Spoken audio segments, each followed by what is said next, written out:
Hello, Bill and Ed. This is Paul. We have here a steering shaft. This beauty tube is made out of steel, and the last time we sent one down, it was actually in worse condition, but the chromer did not want to re-chrome it because of the poor condition it was in. We did paint that one. We just painted it with gloss black paint. We went in a U22. Customer's very satisfied. I think the quote on doing the chrome on this was $225, $250, and that's been a couple years ago, so we painted it. Not that I'm suggesting, as I know you guys want to be as original as possible. A couple other things. This is one of the siphon tube. This sank a lot of boats. This siphon tube does not have any holes for breaking the siphon. So what happens is you got this in your boat, you got a hose that comes out here and goes down to a fitting on the bottom of the boat that's turned around backwards, the scoop turned backwards, and it sucks water out of your boat. You're probably familiar with them already. They're supposed to have a little hole at the top. Most of the people put a piece of tape around the hole because they don't think the hole ought to be there. And once you start a siphon through your boat, you're siphoning up. Let's see. You're siphoning up the tube. Once you start a siphon, if you don't break the siphon by sucking in air, then your siphon works really great in reverse when you stop the boat. So we're not planning.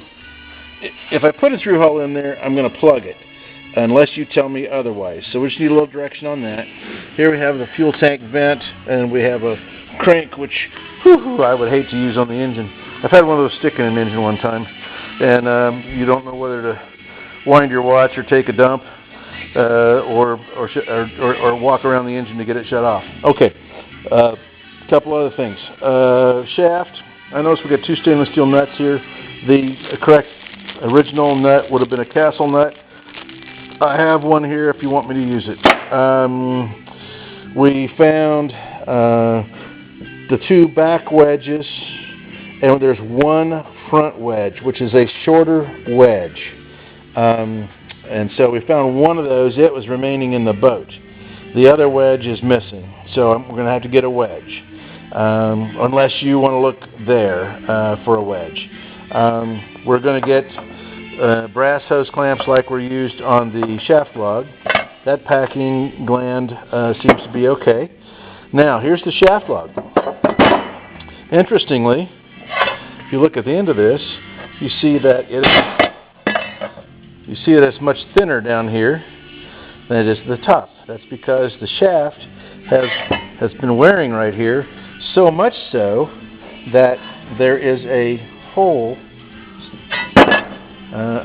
There's a hole right here that has been worn through. So this guy should be replaced. We don't really want to. I don't know if you can see my finger showing through that hole now. There we go. So this guy, we don't want to reuse this. It's too risky. I mean, even if you build it up and machine it, I've not had good luck with building up and machining running gear parts. So lifting ring for the rear lifting ring rod, that's cool. We found the coupling for the engine, that's cool. Interestingly, the old, and this is some packing material you sent me. Interestingly, the old dip tube, the new tank does not have a dip tube. I was surprised that it didn't have a dip tube. This is the old dip tube. The only thing I would caution you on, this piece is copper. The only thing I would caution you on is we have a 1947 runabout that the dip tube has developed a hole. It's corroded and developed a hole at about half full. So once the level of fuel goes below about a certain point in the tank, it sucks air instead of fuel. So didn't know if you wanted to get this guy changed out or not. That was okay. We got two rudders. We're going to figure out which rudder we need to use. We have the upper rudder support for the upper rudder bearing, if you will, and we have the tiller arm, but we have no rudder port, and we're getting ready to install the rudder port. So either if you guys want to check for a rudder port, or if you know you've sent me everything then we'll need to buy a rudder port. It will look similar to this, of course, but it'll have flanges where it bolts down. Okay, and we're still in the process of figuring out which strut we need, but we definitely need to replace the bearings. Whichever strut we use, the bearing is going to need replacement. It's not been, both bearings are worn out. So we also have only one brass key for the prop shaft. It looks like this might be the propeller key, just based on the depth of this hub. Yeah, based on the depth of the hub, I'd say this is the propeller key. When I run that all the way in, you see how much key I have sticking out. Also, I wanted to know if you want me to get this prop balanced and polished. That runs about $200. We've got a guy here locally that does that. Hatch hardware. It looks like I'm missing a piece of hatch hardware, but I'm not.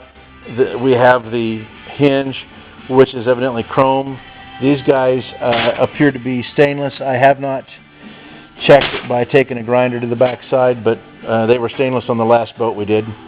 And voila, we found the hatch handle. This is the part that this goes to the hatch handle and holds the hatch down. So we found that in a box full of hardware. And of course, here's the strap that we did a little polishing on. And I've got some miscellaneous parts that I'd just like to go ahead and send back to you. This is actually a latch for a refrigerator door in a cruiser.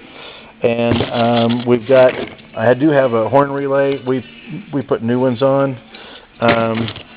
Let's see. So I'd like to send you back the things that I don't think I'm going to need. Once I get a count on the switches. Now here is a start switch, which I will keep. It's a new start switch. But I'm not planning on reusing the old switches or any of the old hardware there. Oh, through holes wise. I have one for the engine. I'm planning on using that for the engine. I will not use the plastic nut. We will need to get I do not like having plastic under the waterline. Just me. I have these other parts. These are the engine bolts. I'm gonna clean these up, put another coat of cold galvanizing compound on them, or maybe actually real galvanizing. We have a place that does that here locally. They build fences, so I think I can get that done pretty reasonably. Fuel tank center, I'm going to throw away or send back to you. This would be a through hole. I'm planning on using this for the bilge pump. And of course, these are exhaust pipe mounts, so they'll help us center up the mount. You have your plug for your through hole to drain your drain plug. However, you don't have the drain. You don't have the drain hole, which is threaded and fastens into the boat. The good news is this piece is $85 and you don't need it, and the other piece is $15 or $16 and you do need it. So we can get that for you. So hopefully you've been taking some notes and can answer our questions as to what you want to do. And I was telling you about the structural member that is supposed to be tied into the stringers, and the strut ties into it, being in the wrong frame bay. And we thought we might just leave it instead of take it out. But it turns out we can't leave it because this piece right here, which is your rear lifting ring piece, you see the angle on the bottom here. That angle's got to go under the stringer. So it's got to go in that compartment here and twist. And the structural member being in the wrong place does not allow us to put that in and twist it to get it under the stringers. So this piece right here, yeah, there we go, has got to come out. Hopefully it is not glued in with 3M 5200. Yeah, because if it's glued in with 3M 5200, we're going to have to just tear it up to get it out, and we're not excited about doing that. It's a time-consuming process at best. But hopefully it'll come right out, and that can be moved from that bay to this bay. You can see half of it was cut out when they drilled for the rudder. And the rudder port, of course, has to sit on a flat surface, and right now that surface is stepped. So anyway, that is what else do we find in here? Well, the only other thing is kind of minor. Tachometer cable, I'm noticing laying here. Tachometer cables usually don't, we can reuse it, but it probably won't live very long. They're $150 or so. Come out of California. Oh, throttle rod up there in the middle is bent, so shouldn't be a major issue for us to bend that back. It's just, I'm just telling you, just showing you the extra things that we hadn't planned on. We're going to keep track all the time on those. So, and we managed to do part of our work already with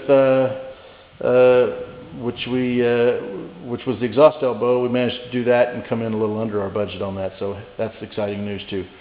So hopefully we can do that on everything, but certainly no promises. All right. And if you need a glove, we've got a glove. We'll send it to you right here. Okay. That's the update for today, and we'll be talking to you soon. Oh, I just saw we're missing one of your back seat hangers. I haven't seen that. So if you have any of those parts in boxes back at home, let us know. And then I'm looking at this little piece of material to support fuel lines, wiring, tachometer cables, choke cables, all that good stuff. They actually use scraps of your upholstery material. So if we're going to cloth wiring, to trouble doing cloth wiring, I will also want to use your upholstery material scraps to support the wiring harness. Just want your approval on that. So that's the story. Be talking to you soon. Thank you very much.